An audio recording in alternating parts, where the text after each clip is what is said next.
Welcome. Today we're going to be discussing Intercepting the Ram, its execution, some things you should know about its execution, some problems that could arise, and how to fix or compensate for those problems. So let's talk about this situation. The situation is there's a front tackle coming at us, and we have to deal with it. This is an in-flight miner, meaning that they're not trying to hurt us, but they're trying to potentially tackle us to the ground or throw us into something. So that brings up environment. Environment is consideration number one when we deal with self-defense techniques. So in this case, we are in an environment that's restricted. Sometimes we have restricted environments that are behind us or in front of us. In this case, it's to our sides. We may be in a hallway. We may be between cars. There's any number of situations where you are restricted from side to side. So why is that important? Because typically when we're dealing with some sort of front-on attack, what we want to try and do is get off their opponent's center line and divert using up the circle, any number of ways to do that, but in this case we can't. So we have to stay on that line of attack, and so this technique goes with how you want to deal with that line of attack. In this case, what we're going to do is we're basically going to turn around and run away. That's the overarching idea of this technique. You say, why turn around and run away? Why not just run away? Because if I'm trying to back up and this opponent's coming at me, this opponent's going to be able to easily outrun me because I cannot run backwards as fast as this opponent can run forward.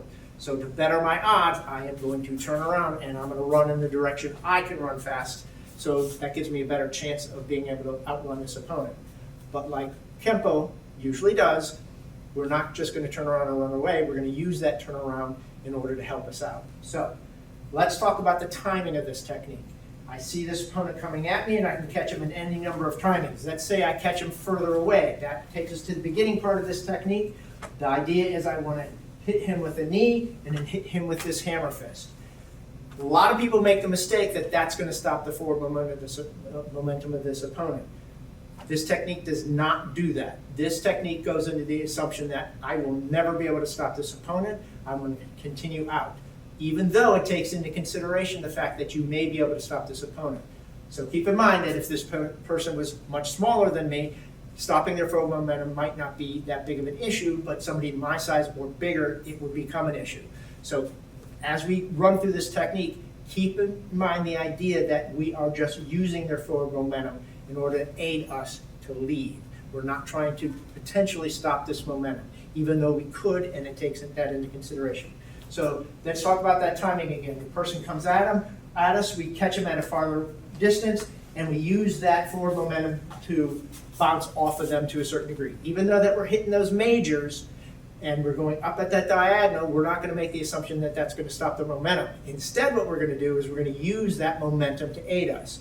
So the way to think about this is elastic recoil. So if we look at the normal elastic recoil, we're able to go fast because we're bouncing off the body. There's a faster way to do this. So if this person's coming at me, I can speed it up because of the fact that I can use their forward momentum in order to bounce off.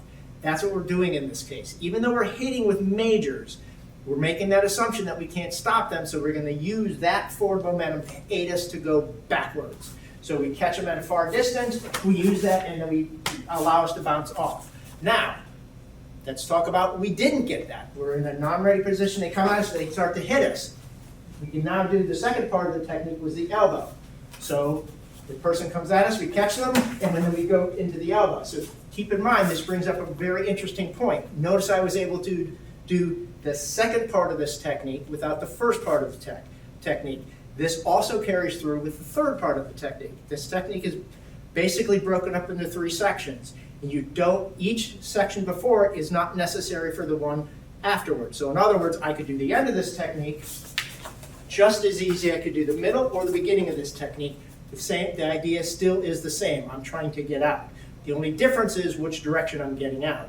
So in the beginning, if I do the beginning part and I do the bounce off, if I were to leave here, I would go in this direction, turning to my right. If I continue to the last part of the technique, I would then be turning to my left and leaving. Either way, I'm leaving. Okay, so keep that in mind. So let's walk up to this piece. We do these hits, we bounce off, we settle down. It's possible that this person could stop at this point because I'm in a nice stable stance and I'm hitting them downward. But keep in mind that my hit is going down, not forward in order to stop them. The only thing that's able to stop them now is my body, but let's make that assumption we cannot do that again. So we continue that rear motion. And what we're going to do is we're going to take this hand and we're going to hit to the side of their face. So now that you can see it, we're going to switch directions here. So we get to this piece, and I want to time these to be the same. As my foot moves, my hand moves, and what I want to do is I want to take this heel palm, hit to the back, downward at the jaw, and I want to take my fingers and rotate their face so that it's facing in the direction I want.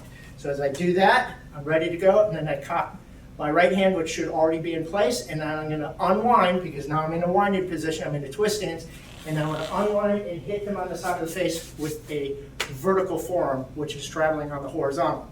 So the unique thing about this is I'm using my fist as the pivot point, and I want to hit with the forearm anywhere between the forearm and the elbow. Remember, when we're using levers like this, pivot points, the longer and farther away you are, longer lever or farther away from the pivot point you are, the more power you can generate. So in this case, we would usually hit between the halfway all the way up to the elbow as we do this unwind. But the important part is we're not hitting with the shoulder as the pivot point, we're hitting with the hand as the pivot point. So that's the unique part about this. So now we get to that point, and now we're in the direction we want to be. So as we leave, which we normally would want to do, instead of just leaving, we take the face with us as we cross out and cover. Now, there's one other thing that a lot of people like to do. When they get to this piece, they do the scoop kick and then a back kick in order to aid them in their cross out and cover. But keep in mind, that goes against the idea of this technique, which is to get out. What I'm doing at that point is I'm delaying my leave. So it's probably better to leave that out and just do the scoop kick and leave. So let's switch back to the original positions, do a quick walk through so that we can pick up any ideas here. So the general idea is to lead. This opponent comes at us, we catch him at the proper zone or the proper timing. We were able to hit with the knee, hit with the hammer fist to the kidney, continuing to use that as a bounce off in order to settle into the overhead elbow, which then drives them down a little bit and further down so they're not lifting us up. Rear crossover, turn the face, using the hand as a pivot point, hit with the forearm, scoop kick to the face as we come out, cross out and cover. Also keep in mind that there's two things that happen when I do that scoop kick. He'd either stay down, which does not give me that back kick, or he could stand up, which would then give me that back kick, which is another reason why you might not want to do that back kick. So let's switch positions one more time so that you can see it executed.